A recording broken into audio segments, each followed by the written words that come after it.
Good morning to everybody. It is a beautiful Wednesday morning. It is Wednesday the 20 it's Wednesday the 22nd of February.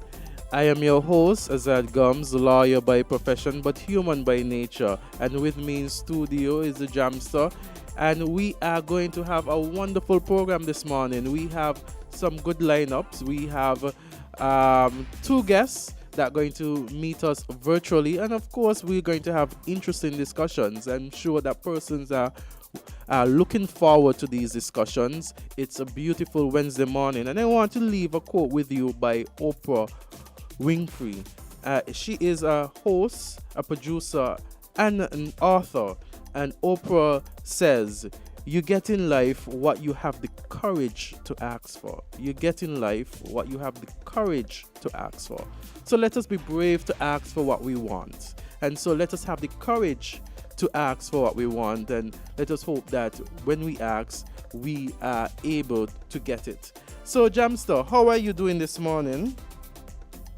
Hey, I'm doing good. I'm gonna be a lot better when I find out who gets the road match in Trinidad and Tobago. I know you don't care about this stuff. You only care about like capital cases and people losing their shirts after being sued and stuff like that. But let me tell you, I know. Let me tell you, Jamster, there was an article that was published, and it says that how many you think, looking at our work days, we go to work pretty often. I think I know where you're going with this, but go ahead. We go to work pretty often, but there was a recent study done in Britain that studies find that a 4-day work week leaves persons happier and they get more productivity. And more productive. They're more productive when they have that shorter week. So I mean, it's something that we can consider. What do you think about it? Trust me, they're not progressive on, to me, more no-brainer things here. I don't think that's going to happen for another 200 years. I mean, working from Monday to Thursday, or maybe you have a day off in the week. I mean, you see, it's counterintuitive to most people, right? I mean, take for example, I remember one time, when I came back from college, right? I worked ZIZ briefly. Just to give you an example. Yes. Just show you how, I mean, we like to think we're progressive, but we're really not. I remember when I started working at WINNMedia Family, I think one time I slipped and I said ZIZ, right? And maybe you're still working at WINNMedia Family. I'm just telling the truth. I know. All I have to do is tell me don't come back. I'm just teasing you, Jam. So management was very upset. Yes. That I mentioned, and I'm like, I never said anything, but I always thought that's ridiculous. I mean, acting like they don't exist doesn't mean they don't exist. You know, I mean, take for example, you see CNN, the other networks advertise movies, or you know, the networks would advertise movies from all shows on other networks. Because take for example, let's say you're watching Situation Room, right? Yes. And 60 Minutes might think, okay, we have a big scoop, let's advertise them. You think CNN is going to say, oh no, we're not, because you're a competition on Sunday night. No, it doesn't work like that. You see what I'm saying? And to me, that's no-brainer stuff, because acting like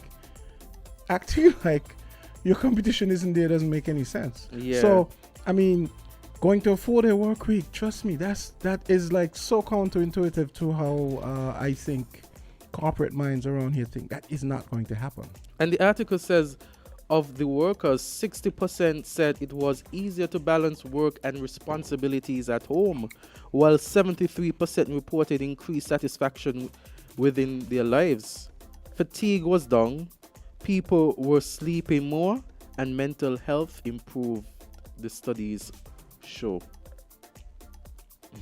Mental health, people were sleeping more, less fatigue, you know, and they had a greater satisfaction just carrying on their lives, and they were able to more easily balance the responsibilities home. Yeah. I mean, of course, if you have more time, you could deal with the home chores. So let us say in the event that you became a politician, let's say you became a leader. No, not become a politician. If you became an elected leader, is it something you would pursue? I think it's something we look into. I think as we develop, and as we change, we have to continue to change and develop to Okay. meet the realities of the day. I don't, boy. Somehow I don't see it. I don't really see it happening because there are a lot. Like I said, there are a lot of other much simpler reaches, you could say, that people don't take on board. So that one, like working. I mean, and I've seen the studies, and this has been demonstrated years now. I've seen they've done up to 10 years ago. I saw a study in where in Europe, it's a big thing in Europe. I think like France and some other countries have 4-day work weeks, or they'll do it for certain times of the year, and counterintuitively, they get more productivity. I think when you're more relaxed and you get to do more. Yeah, because it just seems like you're working, and I mean, why should a week have 7 days and you have to work 5 or 6 out of it? In some, in some cases 7. Yes. So what else is on your mind? Well, we've been talking about the American Airlines incident in Guyana for some time. Yeah. With the Prime Minister of St. Vincent and the Grenadines and also the Prime Minister of Trinidad and Tobago. We had an article that followed up to say that the Prime Minister of St. Vincent and the St. Vincent and the Grenadines, with an article that says that are you merging them now? Nah. where they said that he didn't take any offense to it. But here we have a follow-up article where it says that American Airlines apologizes to Caribbean prime ministers over incident in Guyana. So American Airlines have extended its sincerest apology to Trinidad and Tobago's Prime Minister, Dr. Keith Rowley, and his St. Vincent and the Grenadines counterpart, Dr. Ralph Gonzalez. So after they became aware of the situation, they have issued a press release, stating that they apologize for not proactively approving the requests and to give them expedited treatment. And they apologize also for the inconvenience caused during their departure from Guyana International Airport. I don't know why I'm talking about. But it just shows the perpetual disrespect that we Caribbean people get in our own region, even, and and in fact, hey, there is I have an article here, which I want to a piece I want to play. Mia Motley. Yes. I think she was interviewed at COP27, and have you ever noticed when a lot of times when the international press interviews, especially African and Caribbean leaders, it's always the same questions over and over. Oh, corruption and this, and when are you going to legalize homosexuality? And it's just the same things over and over and over. But she was asked about corruption and at the thing, and this is what she had to say. I was someone sent this to me, and I was like, yeah, I have to check this out. The elephant in the room, what a lot of Western climate diplomats tell me, is that leaders like yourself also carry a responsibility. Why are vulnerable countries still so debt-stricken? Why is there still corruption? What is your response to that? You really want me to answer you? I do. Okay. Why is it that every time we talk about countries from the South, the first allegation is corruption? Last time I checked, in the USA and the UK and Europe, they're riddled with corruption, but nobody says that they're not capable of achieving their objectives because of corruption. Why is it that we're not talking about the fact that these countries became independent, having allowed those countries that colonized them to extract significant portions of their wealth, such that we had no proper housing, no proper education, no proper healthcare systems, no proper legal systems, no proper across the whole stream, and certainly nothing to do with building social capital like community development and cultural enterprises. And what has happened is therefore that we have spent the time since independence trying to give our people what the global north has taken for granted and has supported by the extrication of centuries of wealth to give their people out of our blood, sweat and tears.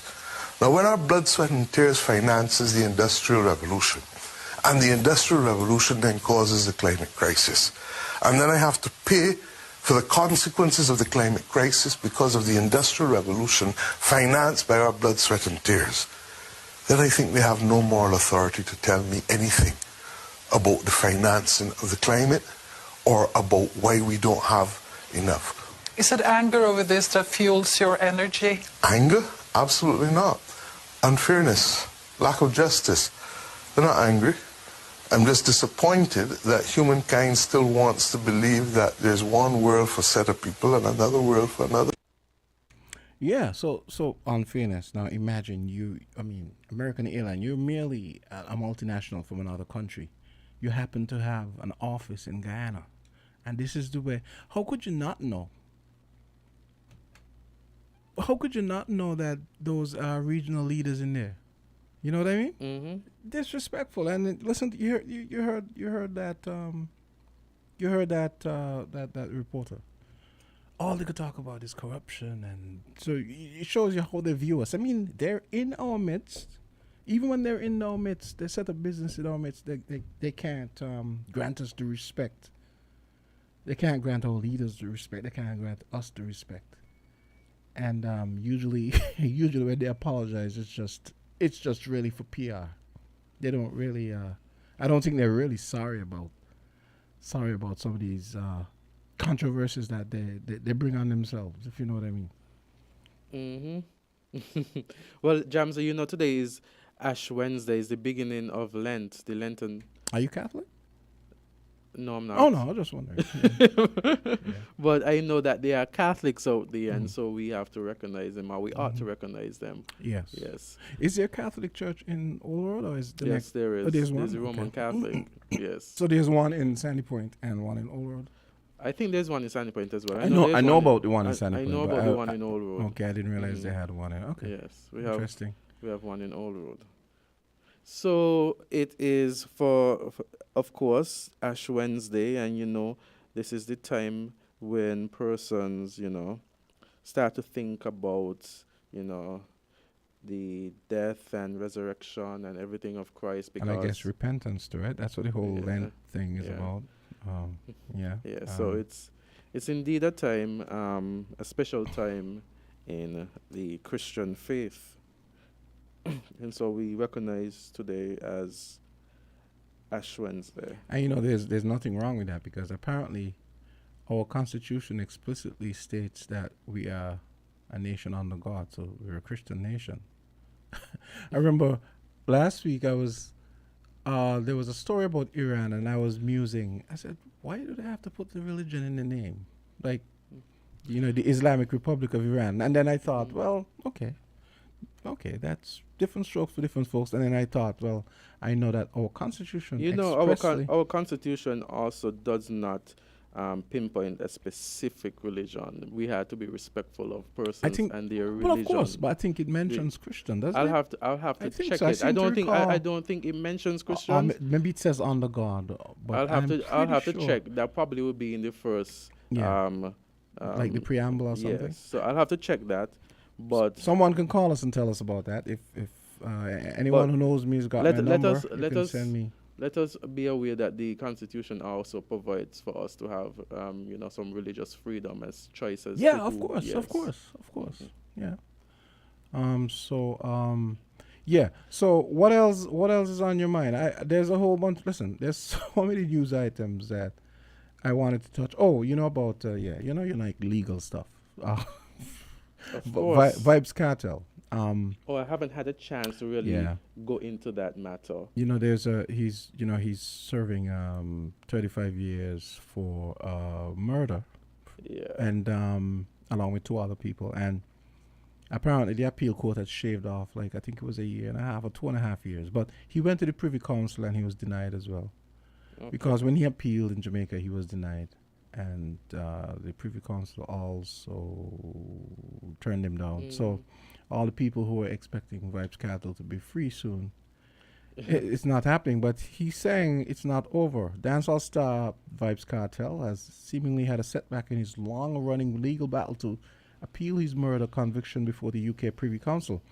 following a refusal of permission to appeal additional grounds advanced by his legal team.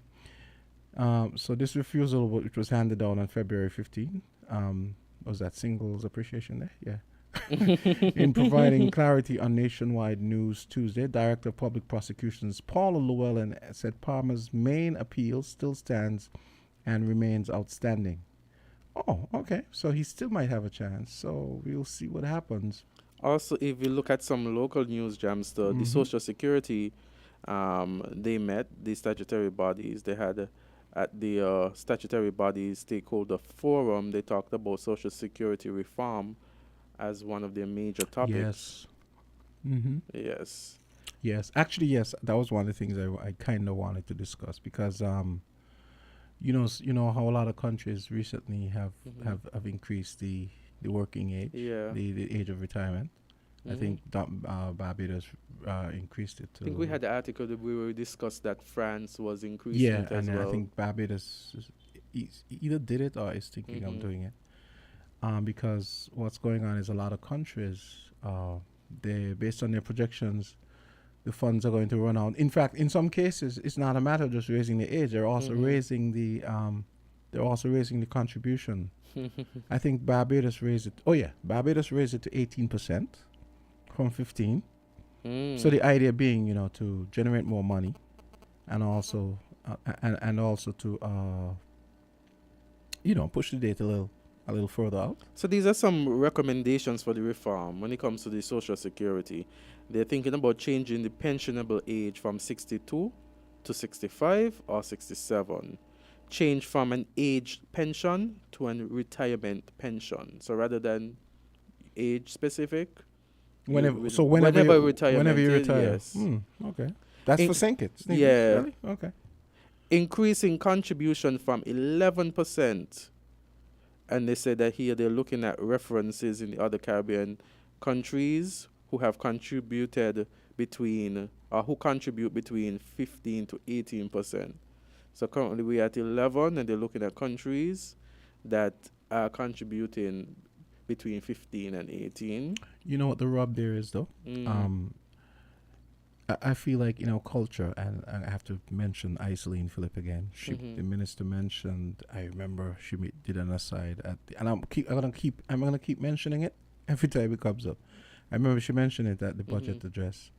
She, as an aside, she talked about the entitlement culture and the gimme culture that people that has been acculturated over by previous, by successive governments. Yes. The problem with that is, I feel, if the government decides to raise the tax, raise the tax, increase the tax to generate more money for Social Security and so on, I think they're gonna have a hard time because people expect to just receive stuff and not give anything in return. I'm gonna give you a story. I remember one time I went to Barbados, right? And when we were driving home, it was like after 7 in the night is when we got there. And when we were driving to the hotel, the taxi driver was listening to a talk show. And they were talking about the government had just announced, they had just started fixing the highways, right? And the government had said that they were going to, I think they had actually implemented it. And they said that we are going to increase the taxes just for a while so that we can pay for the roads and so on. And I remember thinking to myself, and I said to my wife too, I said, boy, could you imagine that happening in St. Kitts? People want to take, but they don't want to give. I mean, it's a give and take. I mean, it's a give and take, but this is what happens in other countries. The same way that you take, more is expected of you to ensure that the monies that you take from the people that they put to good use, and that they actually put to what? To good use. It is intended for. I mean, we have a political culture here where politicians talk a lot of, you gotta say, pie in the sky stuff because they never ever say how it's gonna be paid for, right? So they also say here too, statutory body has to diversify the way it invests its reserves. Yes. So they also talk about set guidelines to ensure reforms and recommendations are acted upon to make sure that the fund adapts to the changes in society, changing how self-employed contributors pay their contributions, updating the design of the fund to reflect what is needed for the time, advancements in technology to make operations more accessible, and implementing ways to reprimand employers who are not compliant. So it's implementing ways to reprimand employers who are not compliant. Oh, we have Social Security here. So we are going to take the break and get back with Social Security. What a fitting time for them to come. WINN is 98.9. 98.9 is WIN FM. Hello, this is Harper. You got a clock, you got a chair, you got some headphones. Yep, we got that. What about a stapler and printer? Yep, we got that. Do you have a floor mat too? Yep, we got that. Tell me you got some cables and a projector.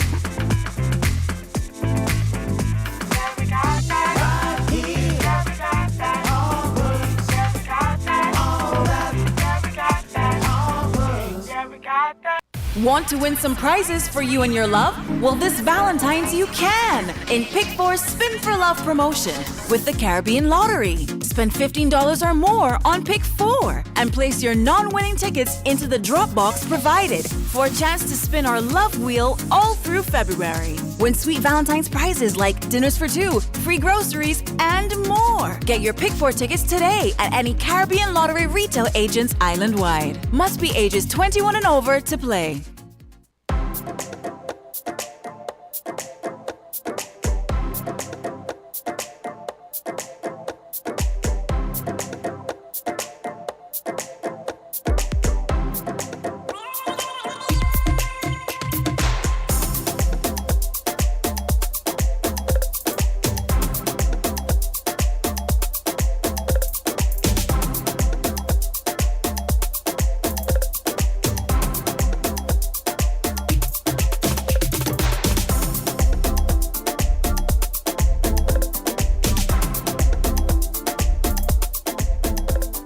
Island Tea Time, it's 8:33, and we've got an official from Social Security. Good morning, Yes. Good morning, Mr. Silver. Long time no see. Good morning. I'm here. Remember me?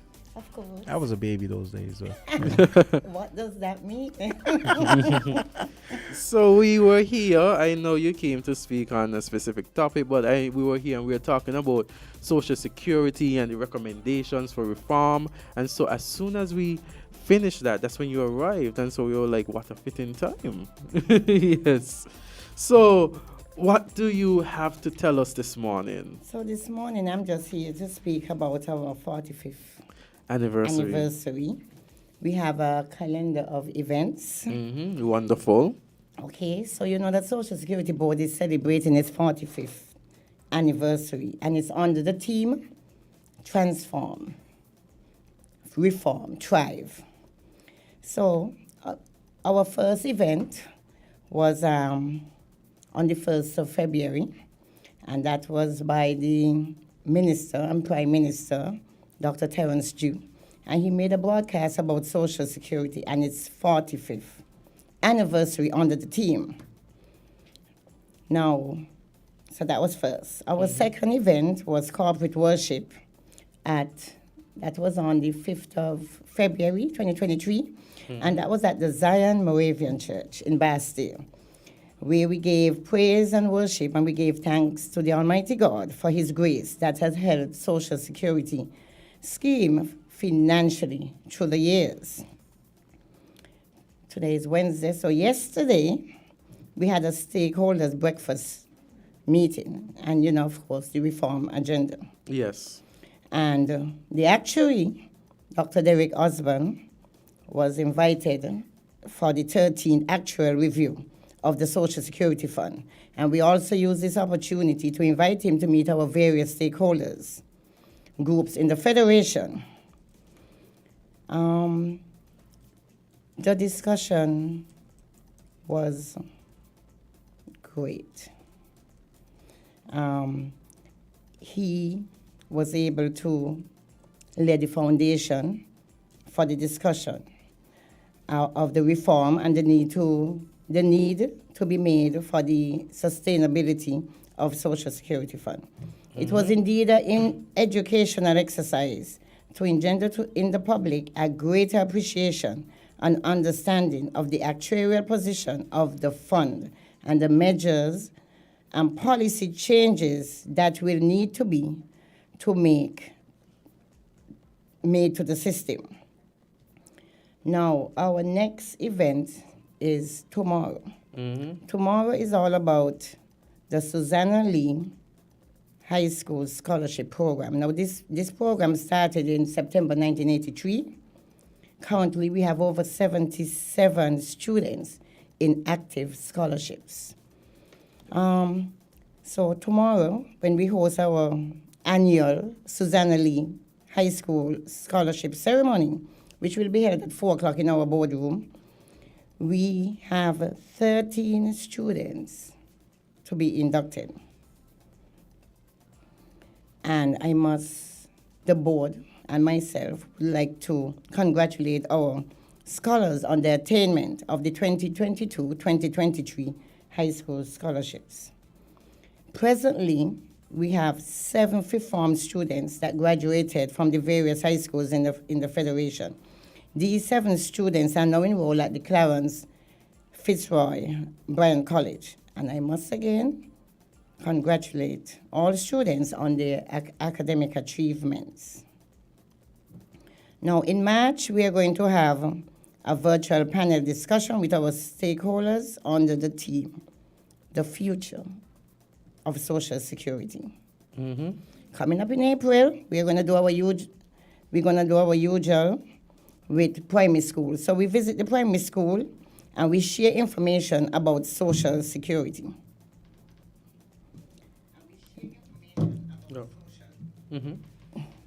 Then our activities end in July, where we will have a 45th anniversary gala during the month of July. And we will honor the longest serving employee along with other employees with specific years of employment of the board. That in a nutshell is our activities, main activities for our 45th anniversary. Okay.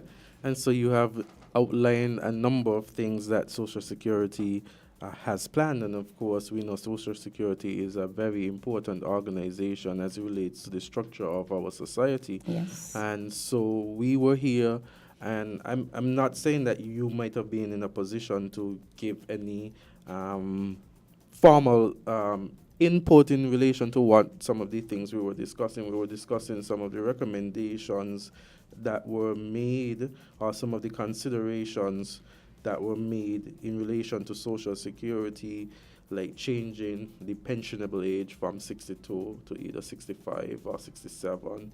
And instead of having age pension, a retirement pension, and then increasing the contributions from possibly, from the 11% to possibly the 15 to 18%. Well, we know that our citizens of the Federation, we are living longer. Yes. I think 70 is now the normal age, you know? Yes. It's no big thing like once ago. Yes. And so we will have to eventually change from 62.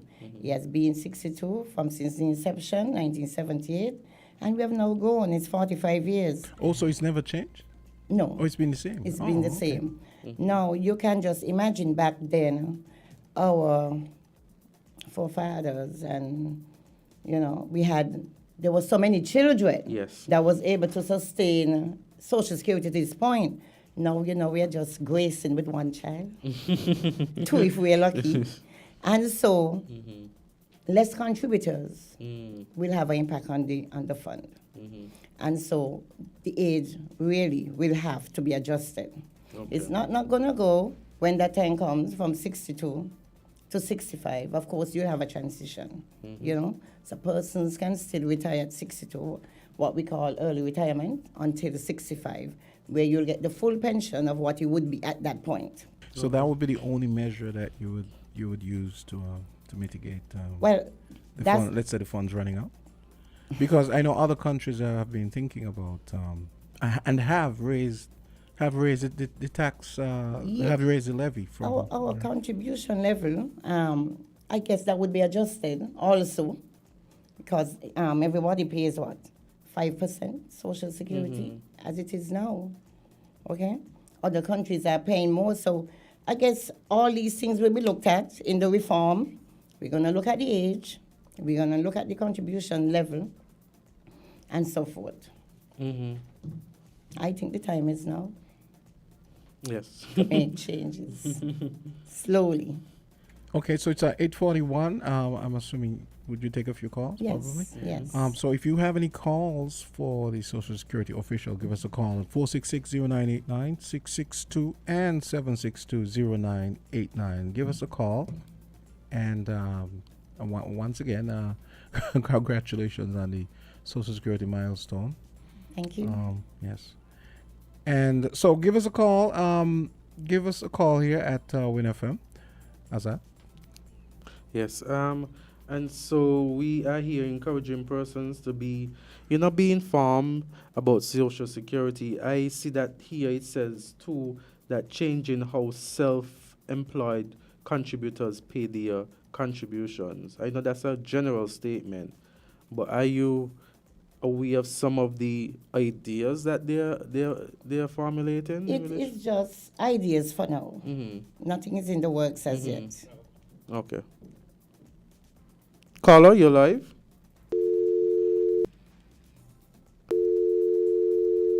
Caller, you're live. Good morning. Good morning. Good morning.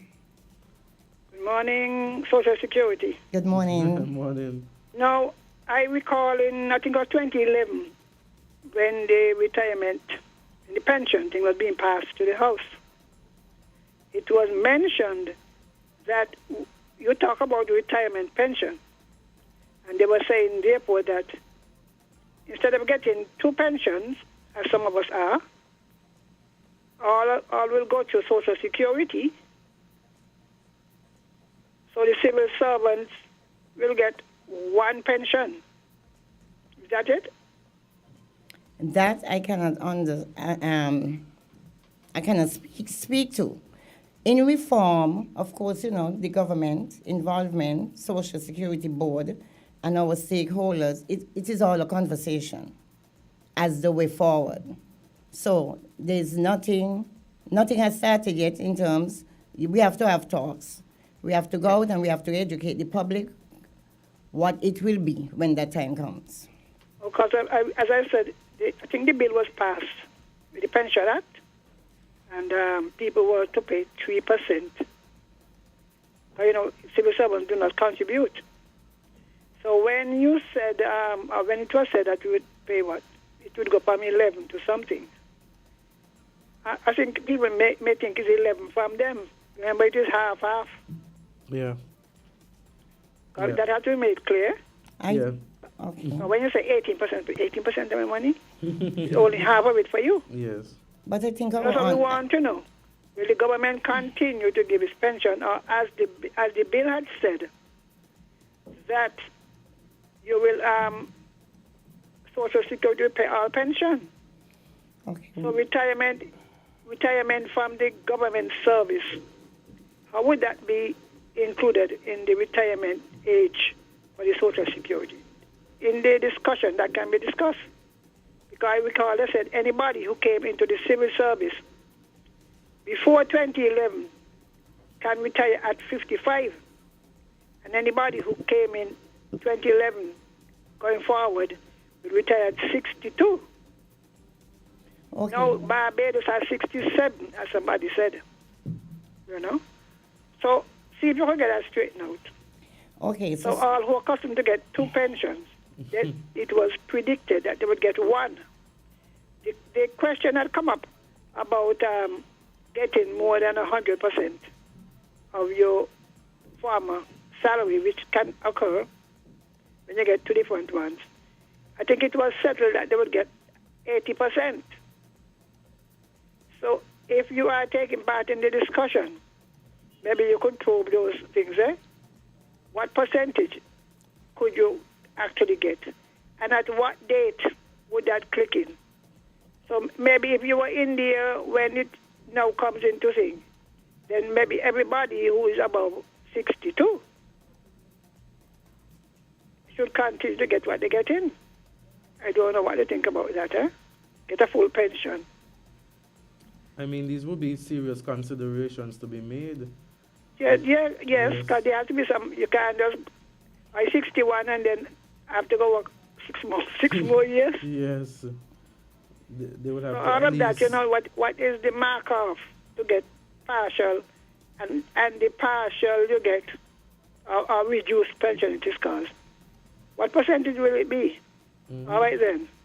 Thank But you. I'm getting mine now, so. Yes. I am sorry for Trevor and Azard. Yeah, I know. As for Azard far from the 62. Yes, right now I You're am. going to 70. There might, And the might, more- it might and be it is in 70 life by then. Eh? It might be 70 by then. Yeah, man. But what I'm saying is in life expectancy, I think that's what she was looking at. Yes, of course. Because persons are we living were longer. If you're going to live to 76, you know what I mean? Mm-hmm. So, Yes. all right then. Thank you so much for your contribution. Thank you. And so those are very interesting questions. And of course, we know Sylvie, she's very informed. She's very informative. She knows what she's saying. She knows what she's asking. So very important questions. And of course, when we think about Social Security and anything financial, especially, serious consideration would have to be made to make sure that those persons who are within the fund now contributing, that they're not adversely affected by any changes that are made.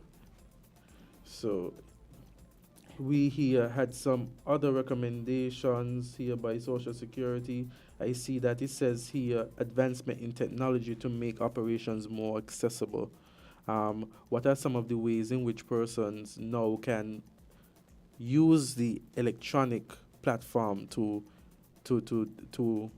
engage with Social Security? Well, we know that technology really makes life better all around.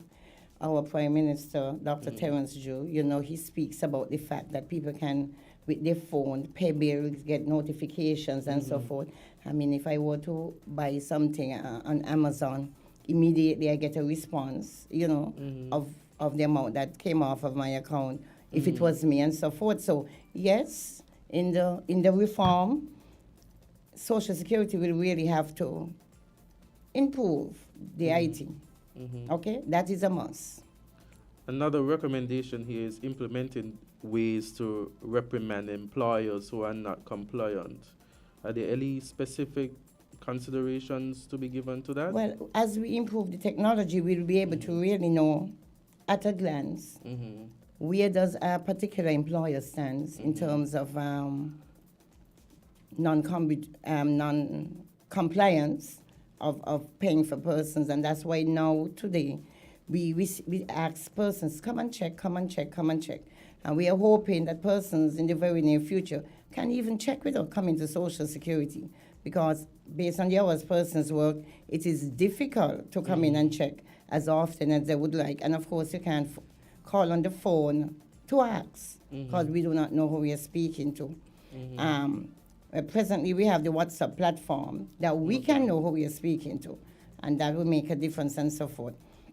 But we need to improve our compliance. Okay. Very much so. So and not only for employers paying for their employees and paying on time, but also the self-employed. Mm-hmm. We have to find ways to embrace the self-employed more, make it easier, more manageable for them to pay. Because suddenly you're 62 and you recognize, I don't have enough contribution, but you're out of time. Yeah. There's no way we can help you. You've had lost time. Mm-hmm. And so there's no pension. And you're not a particular age, things start to happen to you, there's no pension. So you fall back on the government, you now become a burden on the government. Government has to find ways to sustain you, as a human being. Mm-hmm. So we really have our work cut out for us, especially with our self-employed. Yeah. And persons to recognize the importance of paying and being Yes. able to not only pay but also benefit. Benefit. In the long term from paying those social security. Yeah. I see here statutory body has to diversify the way it invests its reserves. So of course the way in which it invests its reserve, social security would have to diversify it there. And here, as you said before, set guidelines to ensure reforms and recommendations are acted upon to make sure the fund adapts to the changes in the society. So it has to be realistic so persons could actually, adapt to Yes. the changes. As growth, as any fund grow, Mm-hmm. you will have to make changes. Yeah. So you have to make changes to your policies, you have to make changes to your procedures, because it is all about sustainability. Mm-hmm. And so that is a must. Yes. Yes. So are there any lasting words that you like to give to persons here listening? This is February. Mm-hmm. Persons are coming in, especially our non-nationals. Mm-hmm. They need a contribution statement that they can take to national security to renew their work permits and so forth. Mm-hmm. Now, national security expect, because you're working a whole year, they would be expecting to see a certain amount of contributions paid. We're asking the employers to come in and make payment for the employees, because this is vital. The first contribution statement every year is free. We don't want persons coming in asking for a contribution statement, and when we issue it, the contributions are insufficient. And so they have to come back a second time after the employer recognizes that there's a rejection from national security, and then when they make payment with or submit their CITRES, now that is an added cost, because a second contribution statement now is $20, Yes. and that could have been caught up in the first instance. So we cannot stress enough that employers pay your contribution and pay it on time. The fines are a little hefty because the first month of lateness is 5 and it goes in increments of 5. Pay your contributions on time for your employees. Employees, visit Social Security office, find out your status. You don't want to find out your status when you're making a claim and it takes months for your claim to be honored because your contribution was not paid. Know your status. You change job, come in and find out if your employer was paying for you. It is very, very, very necessary for you to do your part in making sure that your employer pays. And again, the self-employed. The time is now to come in and register. If you were not registered, if you were not compliant, the time is now to get on board. This is what post-COVID. Yeah. We are doing better. Come in, have a conversation with us. And our customer service officers are there to help you. We have our WhatsApp line, which is 869-662-8479. Make a telephone call. See if you can have an appointment to suit the nature of your business. But do not leave yourself on the outside. This is what we work for. We work for when we are of age, pensionable, that we have a pension. All of us want a pension. And so we have to work for it. And we can only work for it through contributing. So please visit Social Security, have a conversation, find a way how you can benefit. And we're not talking about paying at $200 a week. Because if you're paying contributions and $200 a week. We can tell you exactly what you're going to get. That is not what you want at 62. So we have various categories based on the nature of your business. Have a conversation with us. We are there to help you receive the best possible benefit when you become of age. 62 or 65 as the case may be going in forward, even 67, whatever the case is, make sure that you're qualified. Thank you. Thank you for giving such a compelling reason to contribute and to pay for the Social Security, not only of yourself but your employees, and for the recommendations here that you have, we've gone through, and it has been a good morning with you. Yes. It has been a very good discussion, and I Yes. wish to thank you, and I welcome you in the future to come whenever you can to speak about Social Security. Thank you. No problem. Thank you.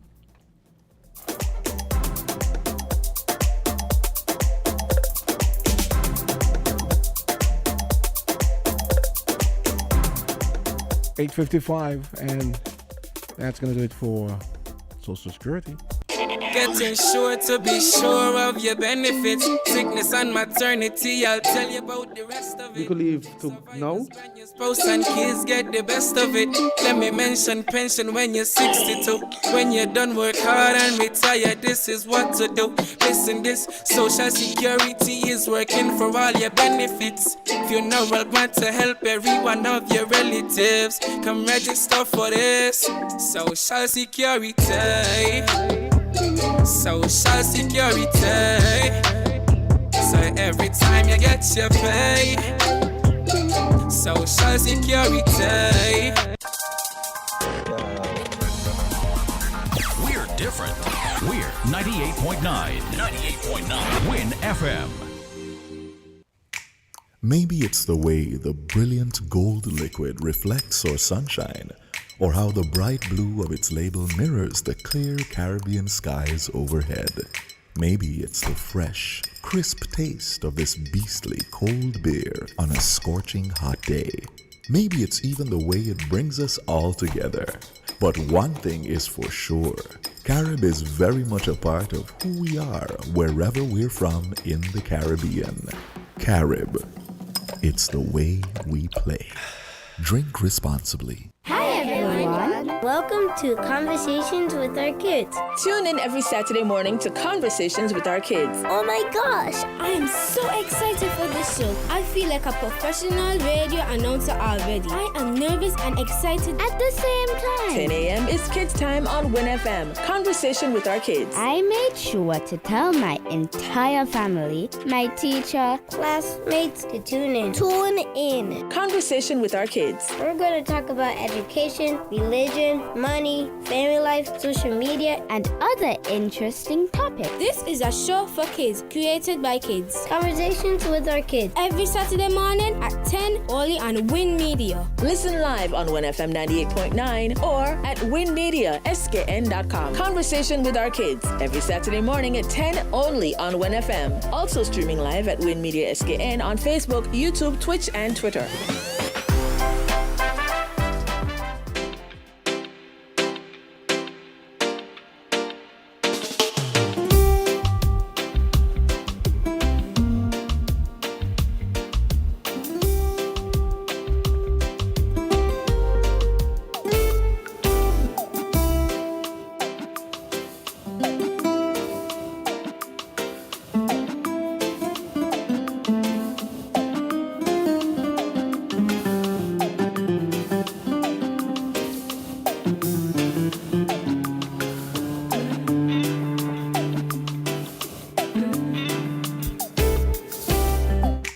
Maybe it's the way the brilliant gold liquid reflects our sunshine, or how the bright blue of its label mirrors the clear Caribbean skies overhead. Maybe it's the fresh, crisp taste of this beastly cold beer on a scorching hot day. Maybe it's even the way it brings us all together.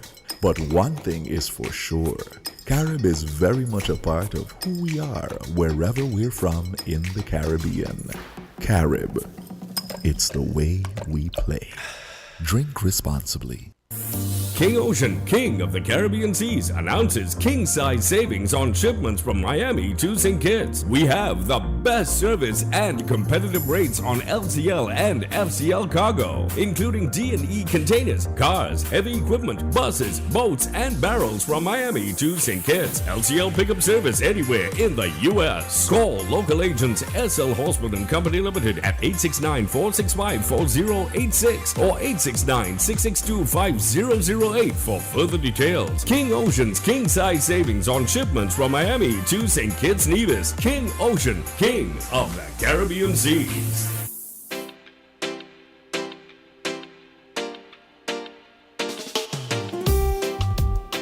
It's 9 o'clock, and we're standing by to join Dwight Astafan for a fairly wide-ranging conversation on a variety of topics.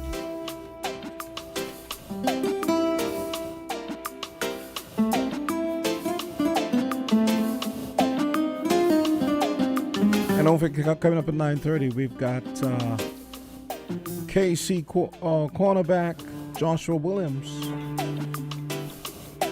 father of a son of the soil, made it to the Super Bowl, got a ring on his first try. That's coming up at 9:30. But first, Dwight Astafan.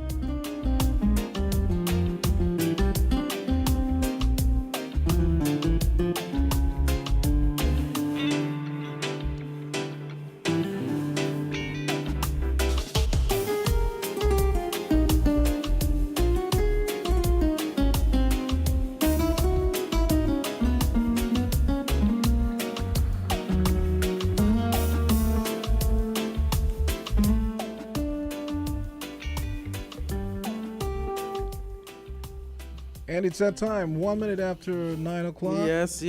And we are here with Mr. Astafan. Mr. Astafan, how are you? And how are you? I'm good. So we're here this morning.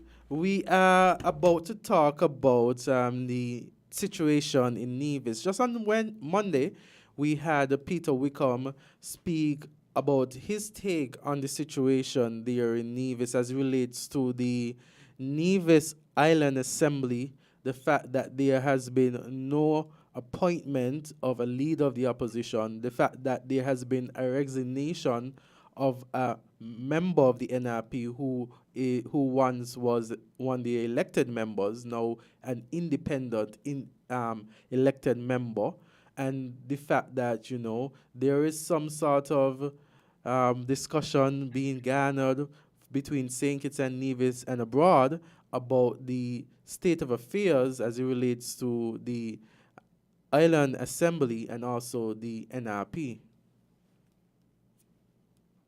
Yeah, so we are here. We're asking, what is your take on it? What is your view as it relates to that situation? And then from that wide question, we could get into further pointed questions. Well, first of all, Azard and Jamster, thanks for having me. Thanks no problem, to sir. for having me. And greetings to your listeners and viewers. The Constitution does not mandate an opposition leader. It says that whenever there is occasion to appoint a leader of the opposition, the Governor General shall appoint the representative, and I'm reading from section 58, subsection 2. Yes. Who appears to him, and this translates over into the Nevis Island Assembly as well, the representative who appears to him most likely to command the support of a majority of the representatives and so forth. Provided that no representative shall be eligible for appointment unless it appears to the Governor General that the representative commands the support of at least one other representative. That's 58.2, the proviso. I think it is section 30 which says that the Governor General appoints that's the senator. That's another matter. So you have to have the support of at least one other elected person on the opposition side to be eligible for the appointment as leader of the opposition. Yes, and Peter Wickham and I were discussing that yesterday. I told him that the same thing that you said, I agreed, but he's of the opinion of it is something else. But I told him that our constitution is very clear as it relates to that and makes provision that there may not be an occasion where someone is eligible for that position. There may be an occasion where someone is not eligible for that position. Which is this occasion. Yes. And remember also, Azard, between the prior election and this last election in Nevis, there was no opposition leader either. Correct. Because Cleone Stapleton Simmons was the only elected member on the opposition side. And she would have required somebody else elected on her side to support her. And there wasn't such a person. Yes. Now, there are two persons on the opposition side, but neither is endorsing the other to be leader of the opposition. Correct. So in my opinion, the Governor General has no decision to make. I think it's as straightforward as that. There does not have to be a leader of the opposition. And this constitution says whenever the occasion arises, had there been a different intention, the wording would have been different. Now, it doesn't mean to say that the wording of the Constitution is acceptable, because in my opinion, this and many other sections in the Constitution need great attention. And this is why, even back in 1982, when the different parties were in England negotiating this Constitution, the Labour Party did not sign the instruments and instead issued a green paper entitled "In Place of Strife," because they thought the Constitution was a formula for strife. And we've seen a number of instances in which difficulties have arisen, which really ought to have been avoided if there were more careful and visionary thinking applied to the process. You remember for some time, under the leadership of Dr. Denzil Douglas, there was no deputy speaker. Okay. Now that's maybe a different matter, because the Constitution says, if I recall correctly, there shall be a deputy speaker. Yes. The Constitution does not say there shall be an opposition leader. It says when occasion arises. So you see, the Constitution needs a lot of work. It does. But for the purposes of present discussion, this is a very straightforward and simple case. Neither supports the other, no opposition leader. Yes. And I mean, I think that it is very unfortunate that that is the result of the matter, especially when we consider how strong the NRP was in the last election, the local election, really contesting vigorously against the CCM. And of course, this is without a doubt a thorn that would or could possibly have within their sights for some time and hamper their progress. What are your thoughts on the progress of the NRP after this? Well, prior to this, they made up considerable ground. But in view of this Azard and Jamster, one cannot help but wonder whether disputes like this, other disputes, may have existed within the ranks of the NRP that were instrumental in the NRP losing the election. It suggests to objective observers that difficult decisions are particularly difficult for the NRP to make. Politics is about compromise. It is. Not necessarily about compromise, not at all about compromising your integrity. Correct. But you have to compromise. Different people come into the conversation with their different perspectives people coming, some are very headstrong, as you know. You're a politician yourself. Jamster is one too, but he pretends not to be. Jamster, you there? He's here. He's listening. Yeah. And so it makes you wonder. Yes. What would they do if they were in government with even more weighty decisions confronting them? Not that I'm saying that they are incapable or are disqualified. What I'm suggesting to them is that this and other matters must have alerted them that the job of being in politics, on opposition, and even more so in government, requires compromise. You put your egos at the door and you do what is best, mostly for the country and to a lesser extent for the party. And I am wondering whether that mindset has been in play consistently within the ranks of the NRP. So it could be, and I'm just saying it could be, I don't know. It could be it is that mindset that prevented them from winning, for example, the seat in Charlestown, which they lost by 20 odd votes. Yes. And I think those are good considerations to be made. I think those are good thoughts, and perhaps there might have been some sort of ramblings that would have prevented and, would have taken away from the progress that they would have made. So, and again, strategically, I'm not trying to second guess them with regard to the election. And I don't know how they spent their resources among the 5 constituencies. But in my opinion, the best advice that they could have gotten, I don't know if they did get it, was to focus the bulk of their resources in 1 and 4. Because 5 would be 1, 2 and 3 would not be 1 at all. They were not going to beat Mr. Brantley. They were not going to beat Mr. Evelyn.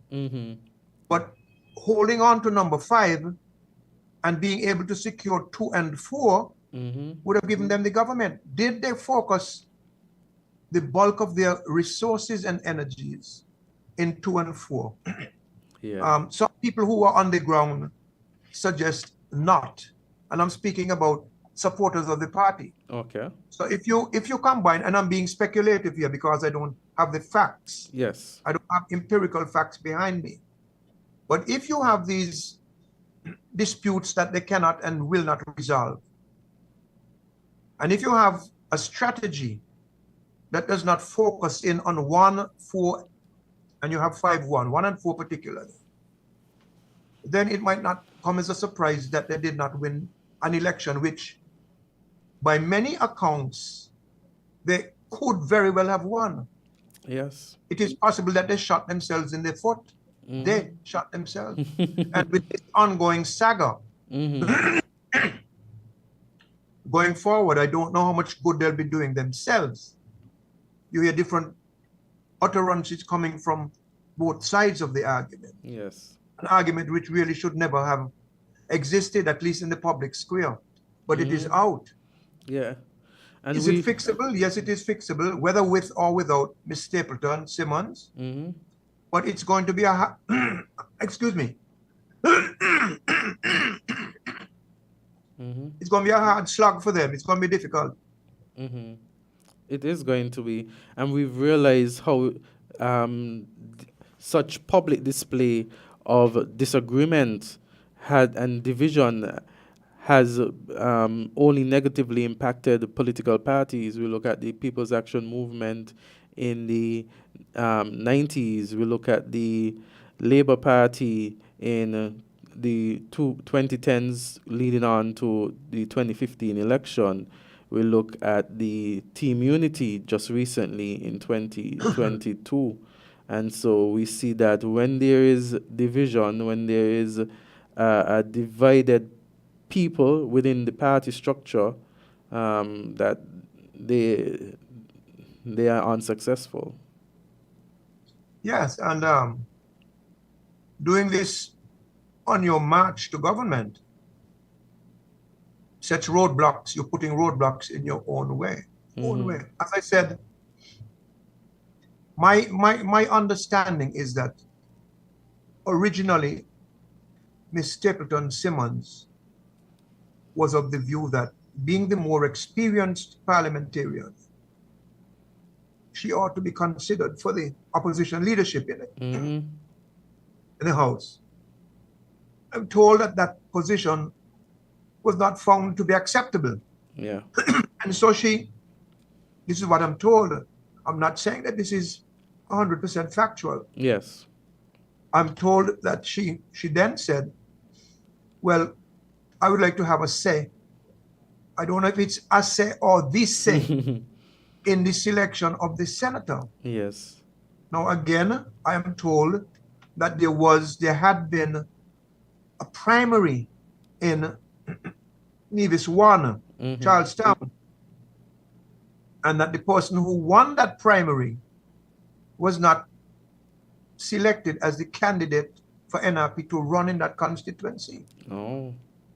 That may have created some misgivings. So I said in an interview with the lady in Grenada, the narrative, yes, Ms. Freya, that this probably is, I don't want to use the word explosion, but it is a bit of an explosion of misgivings that have been going on for some time. You know, and it just reached out its breaking point. And this is why I said at the beginning, Azard, that compromise is so critically important to the success of a political party. So let me ask you the question, sir. Having served as a member of parliament yourself and having been in the political arena, member of a political party for some time and for such an extended time, I ask, based on the information that you have before you, based on the information that is given to you, let's say you were in the shoes of Dr. Janice Hodge. What would have been your, how would you have handled matters? Well, let me say this. I cannot speak with any authority as to how she, in detail, handled the matter. Yes, correct. I could tell how I would have handled the matter. Yes. Given what you know, given your knowledge.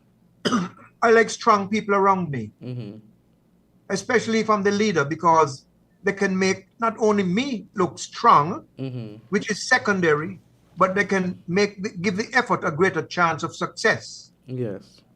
Bradshaw had around him all brilliant people and all strong-minded people. And you have to let the ideas contend. You just try to keep the egos at the door, listen to everybody, try to achieve consensus among the rank and file. Every now and again, if you could find a few $1,000s, if there are sensitive matters which you as a party have under consideration, do a little poll in the general public. So that what you are doing is harvesting the best ideas, regardless of where they come from, so that you as a team can be best positioned to deliver the goods that you want to deliver for the people. Listen, advise, get advice, seek people's consent, seek consensus, and even if it is a decision that you do not favor as the leader, take the opportunity to give people a sense of ownership of the process and the direction in which the organization will move. And that is how I would have done it. No, maybe Dr. Daniel Hodge did exactly that. I don't know, but I'm just telling you how I would have done it.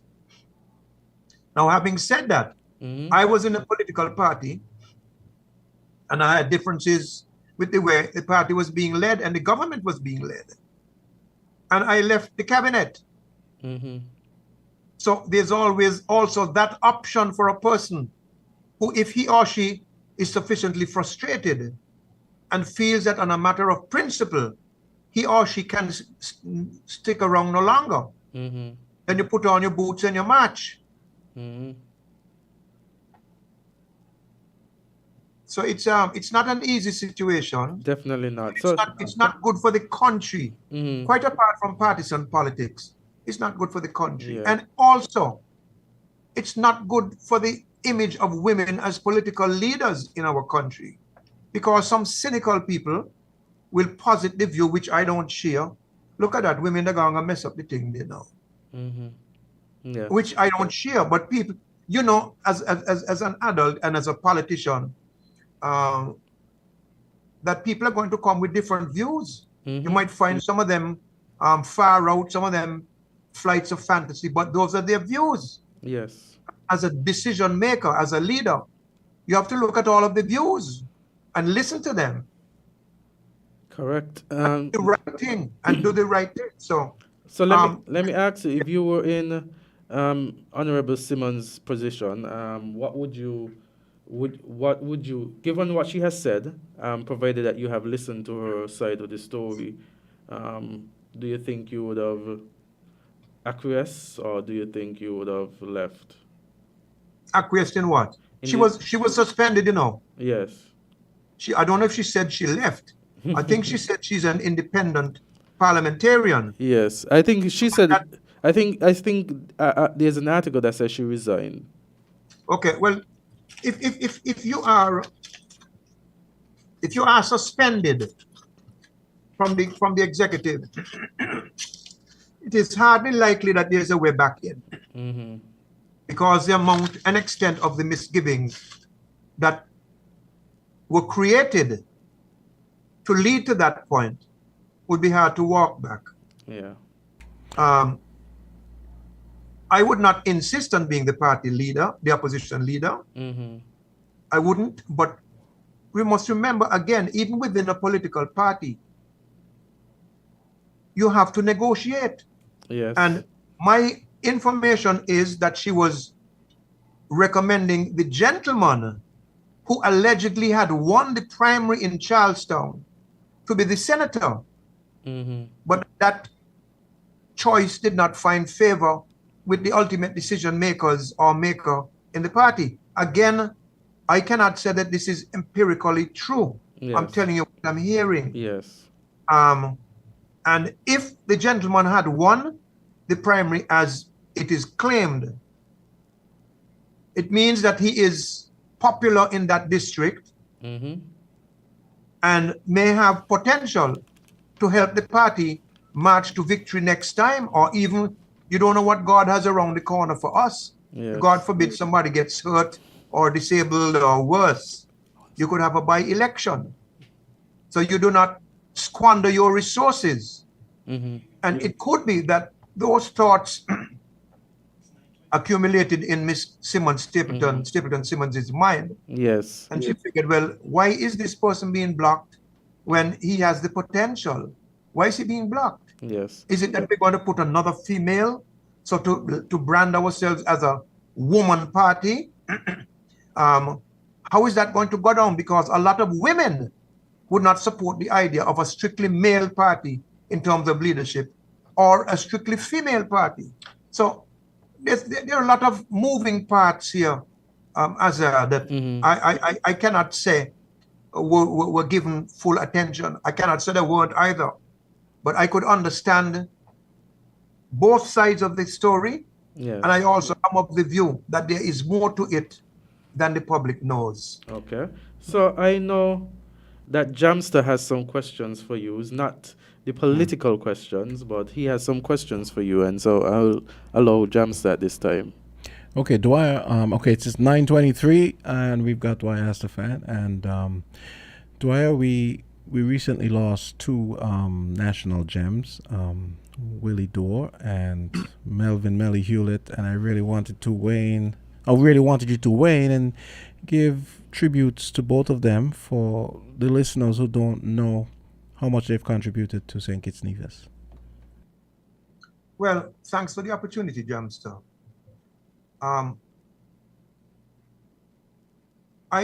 In recent times, I've had two heroes in St. Kitts. Well, three. Willie Dorr was one. And many years ago, I started doing some interviews with him on Saturday mornings with a videographer, Mr. Lewis Trucapo, but I came down with a very bad flu and it knocked me out for about 6 weeks.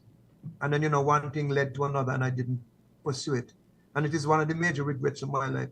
Willie Dore is one of the great citizens of this country. He served with greatness and graciousness and vision in every capacity which he was asked to serve in this country. And he should have been officially honored, in my view, with the highest honor long ago. My two other heroes in the country are Mr. Ken Martin, who is Dr. Patrick Martin's father, who is also a great man who his story needs to be told in the media. In fact, I remember years ago when I started interviewing Mr. Dore, I encouraged Tony Fredericks at Win FM to do some interviews with him so we'll have something on the record. Well, Tony was very busy and so forth, so that didn't happen. My third hero is Dr. Mervyn Laws, a great figure, a man of graciousness, a man who has served this country humbly and magnificently over the years. Melly Hewlett is the king of pan players of this country. He has taught thousands of children the pan. He has entertained many people with the pan. He has given a good vibe and projected a beautiful image of the country with his art. And no, I forgot. I have another hero, Kim Collins as well, who has achieved better than anybody else of this country in his chosen profession or calling. So Melly and Willie Dore are two champions. I would not say that Melly would be a national hero, but Melly deserves to be memorialized. We need to name a street or a facility after him. His name should be recorded and he should be taught in the schools. Willie Dore and all of these figures, going back to Beto Douglas and even before, we are not letting our children know from whence they came and the shoulders on which they stand today. Willie Dore is one, Melly Hewlett is another, and there are many others. And Willie Dore was my friend. I had the honor to be his friend. He was a beautiful guy. Yes. So thank you, Mr. Astafan. Jamsa, you have any more questions? Before we end, when I was driving in, I heard you all discussing the Constitution and religion. Mm-hmm. The first recital in the Constitution says, whereas the people of St. Christopher and Nevis declare that the nation is established on the belief in Almighty God and the inherent dignity of each individual. Now, that wording may one day be challenged by atheists, eh? Just like you have Islamic states and you have the Zionist state of Israel and so forth. One of these days, you might have interesting discussions in courts as to whether the term belief in Almighty God. I believe in God, but there's some who don't. Just something it is something to consider. Yes. And we were having the discussion. And we then have citizens who are agnostics and who are atheists. Yes. And we have citizens who believe in God but believe in different forms of God, or they believe in different religions. They have different. Don't believe God at all. Yes. So I said this just to not only tickle your intellects, but to suggest to you, this is the point I want to make, that the Constitution that we have was entirely transactional. It was not transformational or inspirational. Yes. And oddly enough, the two main architects of the Constitution, which is such a problematic instrument of governance were made national heroes. Interesting. I find that curious and interesting. Nothing personal, just an observation. Okay. Okay. Well, Dwyer, that was great. Go ahead. Go No on. problem, Dwyer. Anytime, you're welcome. And of course, we'll continue to reach out to you as the time continues, as topics of interest come about. Okay. I wish you a pleasant day. And good luck with the show. Thank you so much. Yes. It'd be interesting to get some feedback from Trinidad as to whether there were any issues. Oh, you mean You know, the government there had passed a regulation concerning vulgarity and lewdness and so on. Yes, for the that was actually one of the things I wanted to ask you about, but we ran out of time. Yeah. Because I've been Next trying to time. get you since December and January. So we're gonna But be. if you get somebody in Trinidad, Yeah. maybe a journalist who can give you some insights into what happened on might- Monday. and Tuesday. Okay, I might be able to swing that actually. I'm sure you can. Okay, guys, God bless. You Great. too. Thank you so much. Okay, Dwyer. Yes. Great. Well, it's down 9:30, and as per usual, Dwyer with the great Wayne, and you know he's always that type of sage that you can depend on to put a lot of things in perspective, educate, inform, entertain even. Okay, so we've got cornerback, KC cornerback, Kansas City Chiefs cornerback. Made Yes. it. Yeah, fourth round draft pick, made it to the Super Bowl in his first try.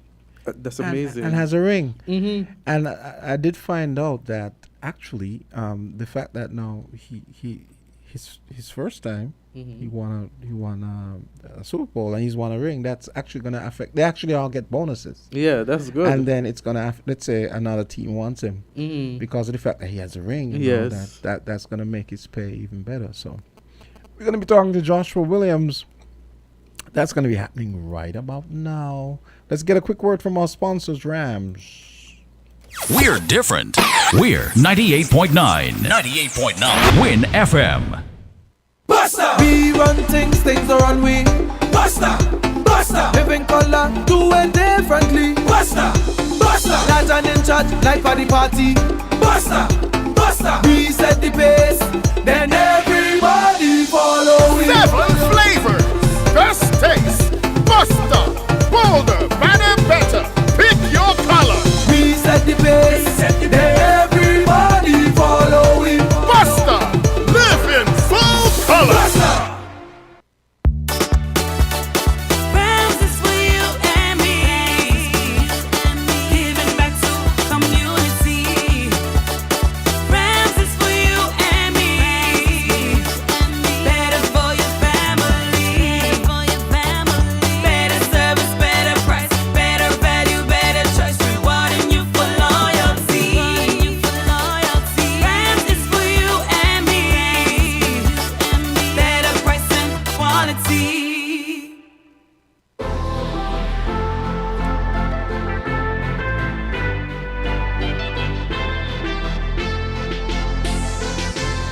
It's 9:33. And zooming in, we've got the 23-year-old number 23 cornerback of the Kansas City Chiefs. Scored his first ring in 2023. Man, a lot of 23s, I'm telling you. Damn, so you're good at this, man. Yes, okay. Josh, what's up? Good morning. Yeah. Hi. Sir. Good morning. Good morning. Good morning. Good morning. Good morning. Yes. So, what does it feel like? It's really indescribable. Honestly, it's a blessing. I'm at a place where, I've dreamed for years since I was a child, and, now it's all coming into fruition. And, I can't say anything other than I'm blessed, and, I'm just happy for everybody who supported me and helped me get to the point where I am now.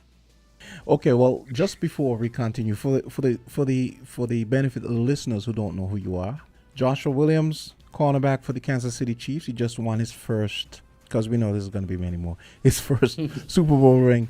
Tell them a little bit about yourself, Yes. your Kittitian connection, and how you got into football. Right. Well, my father, he was born in St. Kitts, in Mulligan.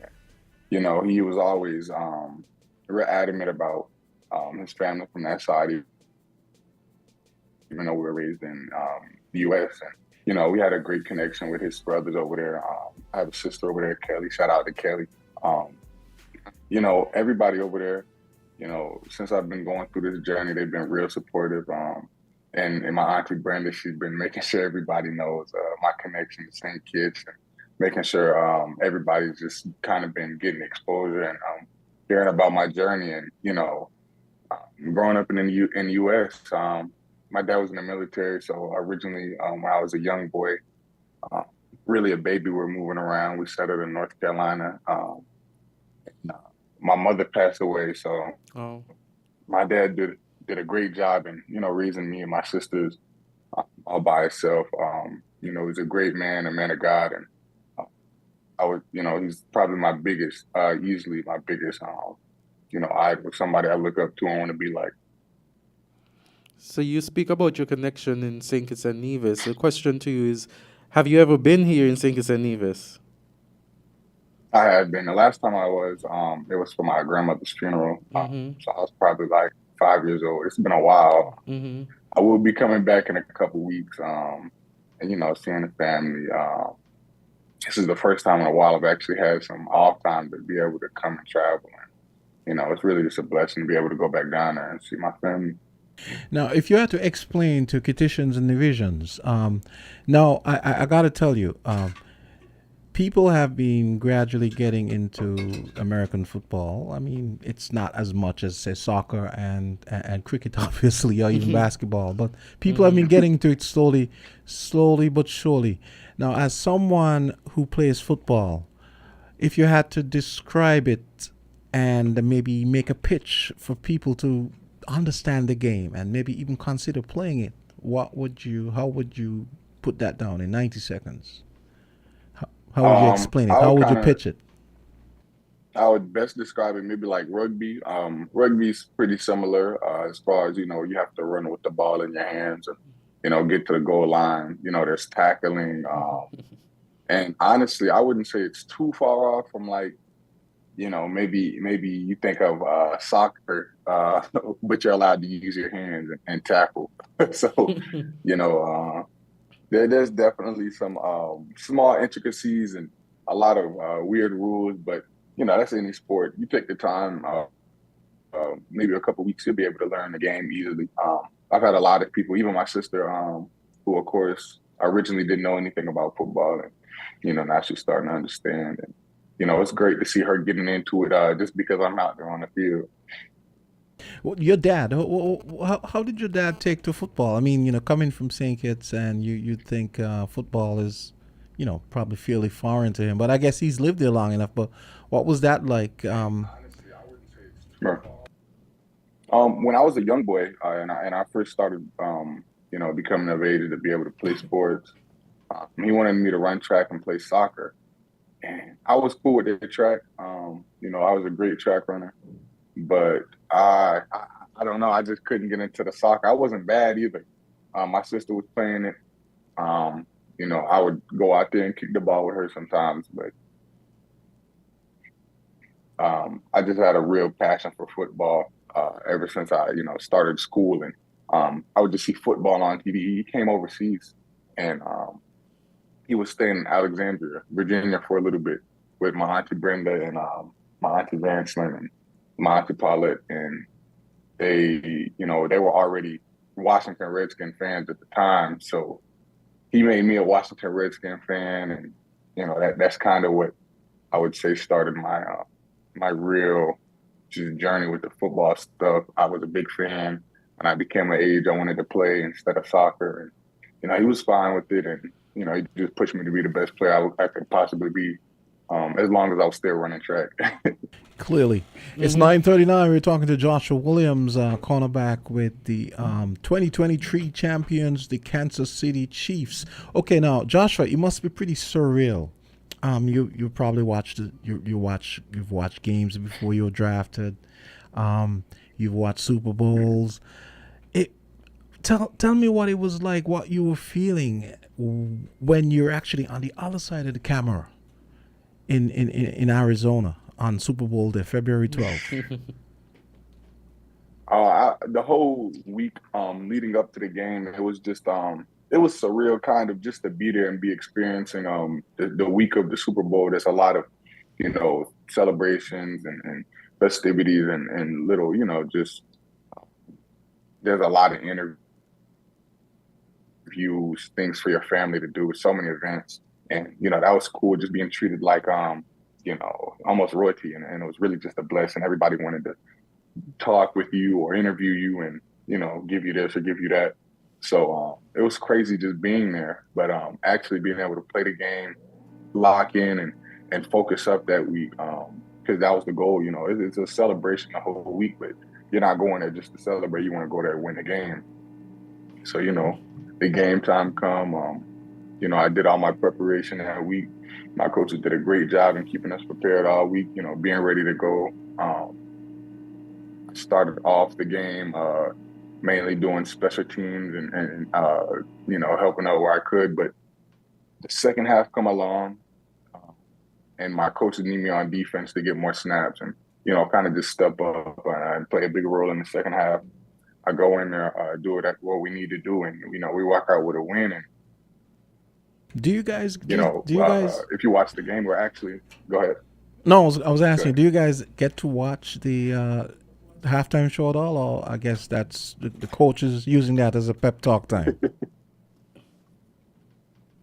Nah, we didn't get to watch it. I heard it was amazing, and there's so many fans of Rihanna, but I didn't get to watch it. Everybody was telling me about it. I had no idea what was going on. Wow. Guess that's one of the sacrifices when you actually play in the game. You get to enjoy the halftime and everything. Exactly. Joshua, question. We realized that you had the St. Kitts Nevis flag highlighted as one on his helmet. On your helmet. Mm-hmm. So what would have inspired you to highlight St. Kitts and Nevis in such a way? Well, during the I want to say it was around week 3 of the season, the NFL gave each of the players the option to highlight I guess you would call it like the heritage, and you could do, let's say, I think it was as far as up to your grandparents being born from their native country or whatever, and you could be able to display it on your helmet. It was a no-brainer to me to just want to be able to shout out that side of my family and kind of just bring a spotlight on the island. So I did that, and throughout the whole season, I just gained more supporters from St. Kitts and Nevis, and it's really just a blessing to see, kind of them just become interested in the game that's kind of somewhat foreign to them. Mm-hmm. So, and we want to thank you for highlighting St. Kitts and Nevis. Of course, St. Kitts and Nevis Kittitians, Nevisions, we were very proud. And we, of course, as you see the feedback, we're very proud and we're very grateful to have someone of our heritage on such a national platform. Josh, I'm a music dude. International platform. I'm a music dude, Josh. So what do you listen to pump you up for? Pregame, halftime, second half, all that. So starting off my morning, especially just because you don't want to be so pumped up all day, I'll start out with something smooth. So like, let's say I'm listening to reggae in the morning. It wouldn't be like any dancehall music either. It could be something like some old reggae, like Josie Wells or Yellow Man or something like that. Wow. Just something smooth. And then maybe, I don't know, closer to when you get to the stadium, maybe I could, that's when I'll probably listen to some rap music. I'm a big Kodak Black fan. Okay. I'll throw that on maybe. I might switch it up every now and then. J. Cole. I'm a real versatile dude, so it depends. But, I'll start off smooth and then closer to game time, kind of, just ramp it up a little bit. You know any of the St. Kitts Nevis bands? St. Kitts Nevis soca artists, maybe? I want to say my sister sent, is it the Sugar Band? Okay. Is that what I'm thinking of? Yeah. Okay. That was a while ago, but okay. That was about the only one. She sent me some recent artists the beginning of this season that I had checked out, but I just can't remember the name. Okay. Okay, that's fine. Okay. Joshua Williams, I'm telling you, this is a great honor for us. And actually, I'm thinking you must have been it must have been pretty interesting for you to know that there was actually another Kittian connection on the other team. Did you ever get to meet him? No, and I didn't find out about that until my dad had mentioned it. He showed me, I think, a small post or something. But they did a international little, shout out, and I didn't see it on that. So I didn't know going into the game. I didn't know until I think a day after the game when my dad sent me the post, and I had no idea. Okay. Okay. It's pretty interesting, and I mean, you think that all these 23s are they a coincidence? This is just a silly question, but is it a coincidence? Number 23, and in 2023, and you're 23 years old. Am I taking the numerology thing too far? No, and it's honestly crazy. Number 23 is the year 2023. I'm 23 years old. Something that's funny though, that happened in college when I was wearing the number 20. So that was another numerology or whatever you want to say at the time. A lot of omens coming from it, I guess. Yes. And then you're wearing the number of the great one, the basketball great one. Yeah. Michael Jordan. Michael Jordan. Yeah. Yeah. And he's actually from my South Carolina, North Carolina. North Carolina. Yeah, North right. Carolina. Yep. There you go. Joshua, it was a great it's a great honor. I don't know if you want to take a couple calls. We might want some listeners who might want to big you up and big you up and stuff. And so call us if you wanna say hi to Joshua Williams. Give us a call 466-0989, 762-0989, and 662-0989. What's the weather like in Missouri? Right now it's rainy, it's muggy. It's probably like 40-something degrees. It's definitely nothing like the weather that you all are getting over there. Hey, you got your ring to keep you warm. Right. Okay, callers, give us a call, 466-0989, 762-0989, and 662-0989. Joshua Williams, you were a 4th round pick, so that's pretty impressive. Right. At least you won a 23rd. You won a 23rd round pick. You were a 4th round pick. You can take the 23 thing a little too far, right? Nah, I didn't want to take it that far. Yeah. Exactly. The fourth was good with me. So after you got picked, was that I imagine that was a pretty exciting time for you to write.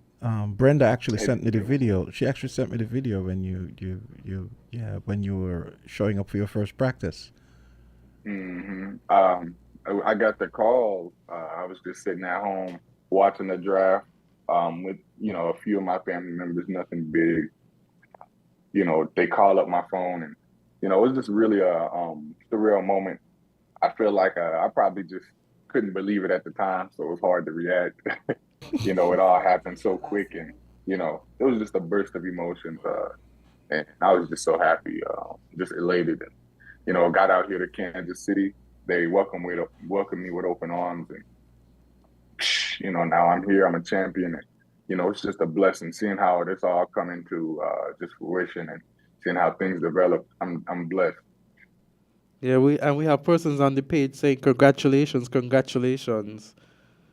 I was kind of hoping you'd get at least 2 calls, people bigging you up and just saying congratulations and how proud they are of Joshua Williams. No calls at the moment, but they're in the chat bigging you up. I guess maybe they're shy or something. Social media, they're posting. Mm-hmm. They sent me so many messages throughout the week. It's my DMs were flooded, and it was hard trying to get back to all of them. But yes. I definitely felt the love. Mm-hmm. Okay, Josh. Yes.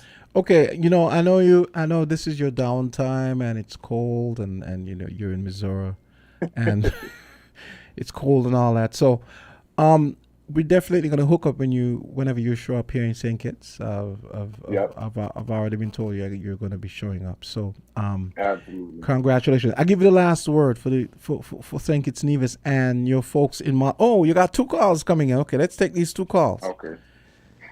Island T for Joshua Williams. Go right ahead. Hi, good morning. Joshua, I want to congratulate you on your win. First time in the NBA. What is it again? The football. I'm not into it myself, but congratulations. I noticed you said that your mom passed. I'm just curious how old you were when she passed and your recollection of her, that sort of thing. And I just also wanted to big you up on the way you spoke about your father. It seems like he did a phenomenal job raising you and your siblings, and it's good to hear you speak about that. You sound like you definitely, like he did a very good job. Just hearing you as well. I just want to wish you all the best. Well, yes, ma'am. Off the bat, I want to say I appreciate you, calling in and wishing me the best. I want to say, she was a great woman, my mother, especially from all the things I hear. But unfortunately, I was 6 months old, so I don't have too much of a recollection of her. And, her side of the family, they're all great people. They helped raise me, but my dad, like I said, if you saw the things and, just the great foundation that he set for me and my sister, it's not hard to give him any of the props. Anytime I can, I just try to, shout him out because I really do appreciate all the sacrifices he made for me and my sister. Yes. I can't say enough how great of a job he did and how much much he did just getting me here. Sometimes it's just breathtaking. I really do appreciate him, my family, everybody who got me to this point. It's a blessing and nothing but God. And we have another call on the line. Caller, go right ahead. Keep it brief. Yeah, quickly, man. Good morning to you guys. Congratulations to your guest there, man. Yeah, but real quickly, I want to ask him where he went to high school, and is he now suggesting that football should be played in the Federation of St. Kitts and Nevis, and also to the host. I want to crack on the host. Yeah, Joshua, you heard that? I heard that these guys normally throw a big heroes welcome party in St. Kitts. So ask these guys when are they going to welcome you down, man. All right? Yeah, congratulations again, man. Best of luck going forward, man. Yes, sir. Yes, sir. I appreciate that. I played football. I ran track, all of that in North Carolina, Jack Britt High School. Shout out to everybody back there in North Carolina.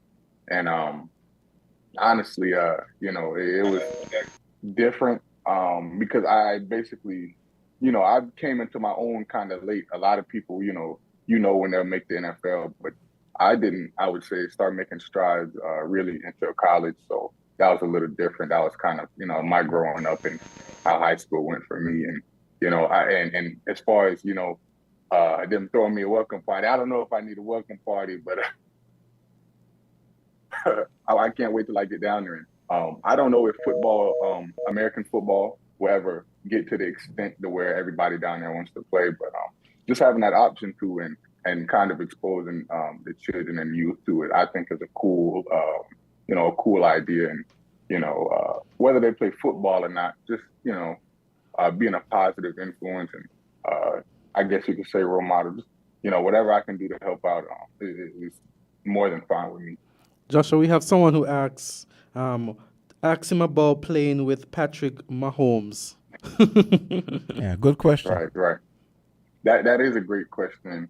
For anybody who doesn't know, Patrick Mahomes is one of the best young NFL players in history. Not just now. He's breaking a lot of records. He's 27 years old, but already considered a Hall of Fame quarterback, which is very rare. Almost never before seen. Most of the things he does on a football field is, just very, very rare. And you know, I saw these things at practice. I was a young player coming in, just got drafted, and you know, I was going against him every day at practice. So I definitely know how good he was. He showed me every day when I got drafted. So the practices were tough going against them, and you know, that made me a better player going against such a quarterback of that caliber. And you know, I'm like I said, it's a blessing. I couldn't have been picked by a better team. You know, come in my first year, win a Super Bowl, nothing but God. Everything is just a blessing. Someone here asked a question. Asked him, did he have any feelings for the other Kittian who he competed against on the other team? Yeah, but he said he didn't really. I think the person mean how was he feeling competing against another Kittian on the other team? So when I had found out about it after the game, I just thought it was really cool, especially because there was a few kids in you know, my DMs and stuff who played football, and their parents were from St. Kitts, and they reached out, and you know, that was just something. It was something rare because I really run into you know, competitions in the United States. So when I do, and you know, you find out they also play football. I think one of them was playing college football. If I knew his name, I'd definitely give him a shout out. But you know, it was cool only because, you know, that's a rare, you know, kind of similarity. And when I found out the dude from the other team, you know, he had that heritage, I wanted to reach out to him, but you know, I didn't have a way. I'm gonna try to, you know, maybe follow my Instagram and, you know, just hail him up, see, you know, how he is. I mean, you guys beat some long odds. I mean, what are the odds of, you know, a competition on each team? Exactly. In the finals. Exactly. And then we saw when you post the flag, and then we saw when he posted the flag. So it was just an amazing recognition here for our country here in St. Kitts and Nevis to be. Let's take one more call. Hi, caller. Go right ahead. Hi, good morning. How are you? We are great. Excellent. Hi, good morning. This is Paulette Augustus, Joshua's auntie. Hi, Paulette. And I just wanted to call. Hey, I just wanted to call and say congratulations and to let you know how proud we are of you. I was a proud auntie trolling my nephew. Every time he catches the ball or I could see him, I was sitting there with my camera snapping pictures. So I am very proud of you, and I thank you very much for representing the soil. And as I tell everybody, without this seed, there would not be a number 23 in Kansas City. So thank you. I hear you. Hi, Paulette. How you doing? Hi, Jessica. Shout out to my Auntie Paulette. Hey, Auntie Paulette. I appreciate you, and I love you so much. I appreciate all that you all did for me, and raising me. And tell Auntie Brenda and Auntie Paulette, our Auntie Van, that I'm going to bring you all the shirts. I forgot to ship out the championship shirts, and Auntie Brenda was getting on me the other day over the phone. So tell her I'm gonna bring some shirts for them all. I appreciate you all. Okay, we're gonna squeeze in one more call. Here we go. 9:58 for Joshua Williams. Island T for Joshua Williams. Go right ahead, caller. Hello. Good morning. Hey. Good morning. Still on with Josh. Yes. Yeah. Blessed. This is Tim Burgers. If you don't know, I'm a big fan of the NFL. And I back in Eagles because I back Eagles from long time. Long time. I'm an Eagles fan. But when I see the NFL going to the finals time, I say I want Kansas make it because I know Philly going to make it. I know Philly going to make it. But when I see the Super Bowl now and the lineup, I say I win for me. Even though I lose, I win still because you from St. Kitts, Andy Reid. Yep. When Eagles ain't playing, I back in Kansas when Andy Reid because Andy Reid, the coach. Mm-hmm. So the Super Bowl missed it because I love Rihanna. Rihanna was a halftime show. Kansas, India. and still in there, which is my team. So even though I lose, I still ain't feel too bad because I'm glad for Andy Reid and I still glad for Jonathan Williams, Joshua Williams. Yeah, so I'm a big fan, and I want a lot more people getting to the NFL before you reach a Super Bowl. A lot of people only watch it here in the Super Bowl time. I want them to watch it from pre-season, regular season, straight up to the, the playoff, the wild card, straight to the Super Bowl. I feel it. Yeah, NFC champion, AFC champion, straight to the Super Bowl. I feel it, and then Simberger. alone the game a little better. For real. Yeah. For real, And, because it's a nice game. Yeah, it's a nice game. I love it. When I watching it, my TV had a lot of noise, especially when my team playing. And looking forward to see when you come seeing it, yeah? Yes, sir. Yes, sir. Yeah, definitely. Okay, Josh. When I go ahead. Give you the last word. No, I was just saying, just being able to, like I said, shine a light on football. I know it's not super big in St. Kitts, but like you see, there are people who watch it and are interested in, clearly he does watch it because there was a lot of just conflicts. I had a lot of people who liked the Eagles, but they were also, rooting for me. So they were kind of torn, but at the same time, like you said, it was a win-win situation for them because they're rooting for me. And they're also rooting for the Eagles. And just for us to both be in the Super Bowl was awesome. My head coach, Andy Reid, he, like he said, was in Philadelphia coaching for the Eagles for a long time before he then came to Kansas City. And he even won, I want to say he won a Super Bowl in Philadelphia before he came to Kansas City. So that was another crossover or another conflict. He was, won a Super Bowl with the Eagles. Now he wants to, go and beat the Eagles. And, it's just cool that, people are kind of, hearing more about it because of me. And, it's really just humbling. And I'm glad I can shed some kind of light. Hopefully people, begin to take more of an interest and a keen liking into it. And, we'll see how that pans out. Go 23. I mean, you're gonna be the guy that's probably gonna reel in a lot of people into watching American football, and I'm here for it. Yes, sir. Yes, Joshua, it's 10:02. I know you're busy. You got things to do, so we're gonna hook up when you arrive. And once again, congratulations from all of us here in St. Kitts Nevis, and I also gotta say from the people of Molyneux. Yes. Okay. Congratulations and thank you. Congratulations, Josh. Thank you all so much. I appreciate you for having me up here. Great. Yes. Go 23. Yes. Okay, Josh. Hey, that was great. It was. Joshua Williams, cornerback with the Kansas City Chiefs, and that's gonna do it for Island Tea. It's but before we go, I just want persons to remember or know that today is also the Independence Day for St. Lucia, our Caribbean. Really? Yeah. I didn't know that. So happy Independence to the persons and people of St. Lucia. Yes, happy Independence, St. Lucia. I think happy Independence, Huanora. I think that's the indigenous name, Huanora. Okay. I remember learning that in boys' school. Okay. But you don't know nothing about boys' school. We didn't have boys' school them time, Jam. So you're aging yourself. You're aging yourself. I'm just teasing you. Yes. Okay, so hey, that's gonna do it for Island Tea this morning. That was a great little show. Yeah, it was. AZ, we're gonna be back here tomorrow, Thursday, for another go round. Right? Yep. Okay. Have a great day, everyone.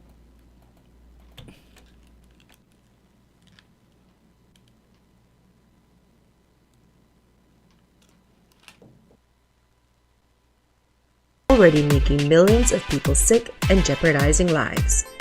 But for us in the Caribbean, young people are among the most vulnerable. Our future is at risk. Taking action now can lead to huge health benefits. The I Deserve a Better Climate for My Health campaign will spotlight real issues from real young people in the Caribbean.